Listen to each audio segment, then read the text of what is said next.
तो दोस्तों आज हम देखेंगे कि क्या होगा जब थर्ड वर्ल्ड वॉर चालू हो जाएगा। तो जी हाँ, आज हम इसी टॉपिक पे बात करने वाले हैं।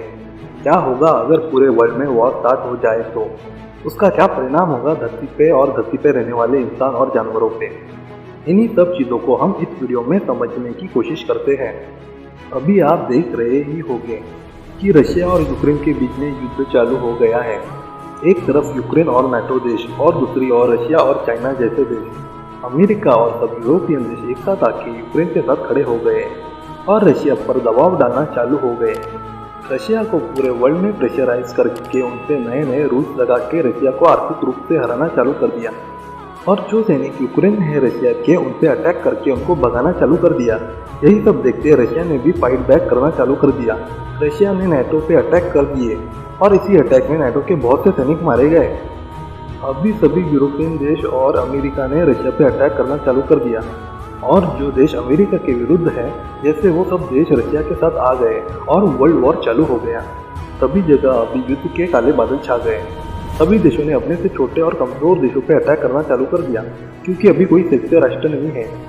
जिन जिन देशों में रिसोर्सेज की मात्रा ज़्यादा है उसके लिए बाकी देशों ने रिसोर्स के लिए, जगह के लिए ऐसे देशों पे अटैक करके कब्जा करना चालू कर दिया, जिसमें बहुत से सिटीज जंगल तबाह हो गए। इन सिटीज में रहने वाले करोड़ों इंसानों की जानें गई और इन सिटी को बहुत नुकसान हुआ। सभी चीज़ तबाह हो गई।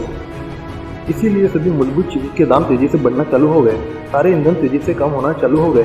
जंगल में भी अटैक की वजह से सभी जानवर भी मारे गए।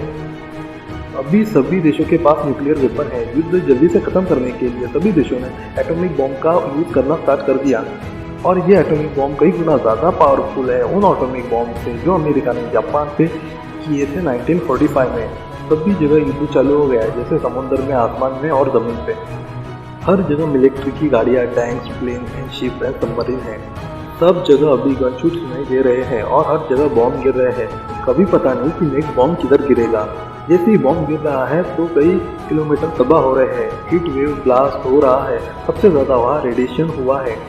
आपको ये बताओ कि 1945 में अमेरिका ने जापान के हिरोशिमा एंड नागासाकी पे 2 एटॉमिक बॉम्ब से अटैक किया। उस रेडिएशन की वजह से आज भी पैदा होने वाले बच्चों को प्रॉब्लम पाए जाते हैं।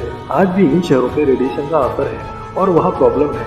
और अभी के न्यूक्लियर वेपन कई गुना ज़्यादा शक्तिशाली है और जो देश संयुक्त राष्ट्र के बजट से छुपे थे वो अभी खुलेआम अटैक करना चालू हो गए हैं। अभी कोई संयुक्त राष्ट्र जैसी संरचना नहीं है। अभी सिर्फ 2 टाइप्स की संरचना है, एक अटैक करने वाली और दूसरी खुद को डिफेंस करने वाली।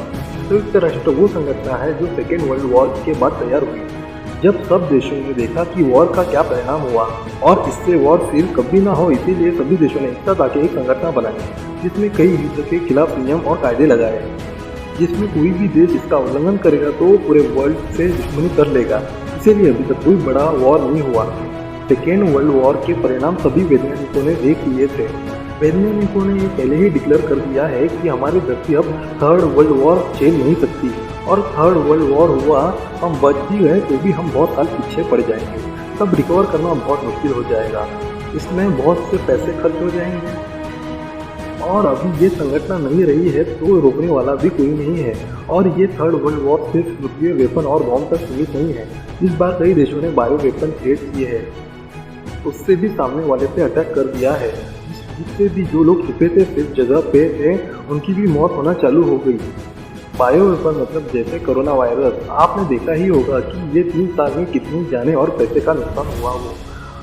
और ये वायरस इसका अपडेटेड वर्जन है जो इससे भी जल्दी फैलता है और हवा से भी फैलता है, जो तेजी से असर करता है इंसानों के बॉडी पार्ट्स पे।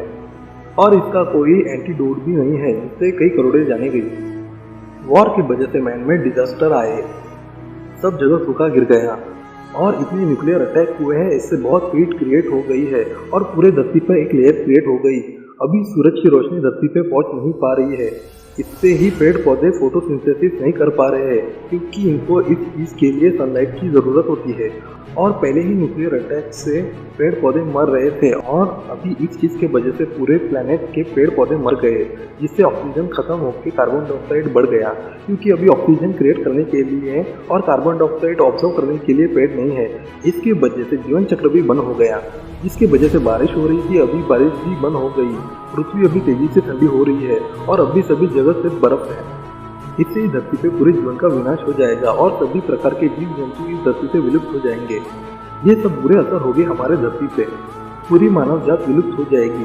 जैसे पहले के जीव हुए थे वो जीव हमारे मदर नेचर के सामने हार गए थे और मानव जात जो इतनी बुद्धिमान है वो अपने आप से स्वार्थ के लिए लड़के विलुप्त हो जाएगी। इससे बड़ी दुखद बात नहीं है, पर यह तो बुरी बात है, पर इसके बाद भी अच्छी बात भी है।